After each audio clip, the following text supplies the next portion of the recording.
जिन्होंने देश की आज़ादी में अपना अहम योगदान दिया है। इसी कड़ी में आज पेश है स्वतंत्रता सेनानी रानी लक्ष्मीबाई और राम मनोहर लोहिया की कहानी।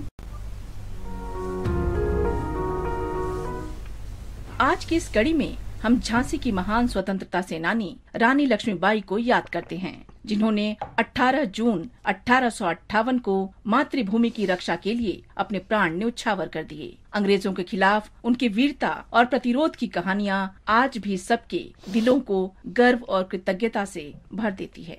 रानी लक्ष्मीबाई का जन्म 16 नवंबर 1835 को हुआ था। उनका नाम मणिकर्णिका तांबे रखा गया था, लेकिन उनके माता पिता उन्हें प्यार से मनु और नाना साहेब पेशवा छबीली कहकर बुलाते थे। उनके पिता बिठूर चले गए, जहाँ वे बड़ी हुई और नाना साहेब तात्या टोपे तथा राव साहिब के निकट संपर्क में आईं। लक्ष्मीबाई ने पारंपरिक शिक्षा प्राप्त की, घुड़सवारी और छोटे हथियार चलाना भी सीखा। वे सुंदर, बुद्धिमान, ऊर्जावान और साहसी थीं। उनका विवाह झांसी के महाराजा गंगाधर राव से 1842 में हुआ।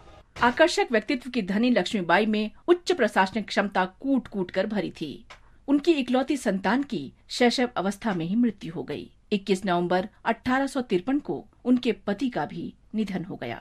ब्रिटिश अधिकारियों ने रानी लक्ष्मीबाई के दत्तक पुत्र दामोदर राव को उत्तराधिकारी मानने से इनकार कर दिया। 27 फरवरी 1854 को डलहौजी के राज्य हड़प की नीति के अंतर्गत उनके क्षेत्र पर कब्जा कर लिया गया। अंग्रेजों से रानी लक्ष्मीबाई की अपील का कोई असर नहीं हुआ। जब 1857 में स्वतंत्रता का पहला संग्राम शुरू हुआ तो रानी लक्ष्मीबाई इसमें शामिल हो गईं और उन्होंने अकेले ही मोर्चा संभाला। 8 जून 1857 को सिपाहियों द्वारा जोखन बाग में अंग्रेजों के नरसंहार और उनके दिल्ली जाने के बाद रानी ने सरकार की बागडोर संभाली और सामने आई चुनौतियों का सफलतापूर्वक सामना किया। 20 मार्च 1858 को ब्रिटिश जनरल ह्यूज रोज के हमले के दौरान उन्होंने 2 सप्ताह तक वीरता पूर्वक झांसी की रक्षा की और अंततः अपने पुत्र के साथ घोड़े पर सवार होकर कालपी निकल गई। बाद में वो तात्या टोपे और राव साहब की सेना में शामिल हो गयीं,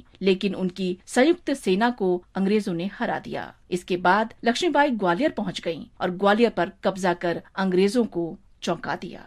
जब सर ह्यूज रोज ने ग्वालियर किले पर नए सिरे से हमला किया तो रानी ने अंतिम सांस तक मुकाबला किया। वे दोनों हाथों में तलवारें और मुंह से घोड़े की लगाम थामे आखिरी दम तक लड़ी। 18 जून 1858 को युद्ध के दौरान वीर गति को प्राप्त हुई। 18 जून 1946 को स्वतंत्रता सेनानी राम मनोहर लोहिया ने गोवा में पुर्तगालियों के खिलाफ स्वतंत्रता आंदोलन के अंतिम चरण की मशाल जलाई। उन्होंने मडगांव में जनसभा आयोजित करने की अनुमति नहीं देने के सरकारी आदेशों का खुले तौर पर उल्लंघन किया और जिले के प्रशासक कैप्टन फोर्टुनातो मिरांडा को फटकार लगाई। गोवा में सविनय अवज्ञा आंदोलन की शुरुआत करते हुए लोहिया ने गोवा वासियों को एक खुला पत्र लिखा था। उन्होंने स्पष्ट किया कि आंदोलन का उद्देश्य नागरिक स्वतंत्रता हासिल करना था, लेकिन जिन तरीकों का पालन किया जाना था वे जन जागरण के थे।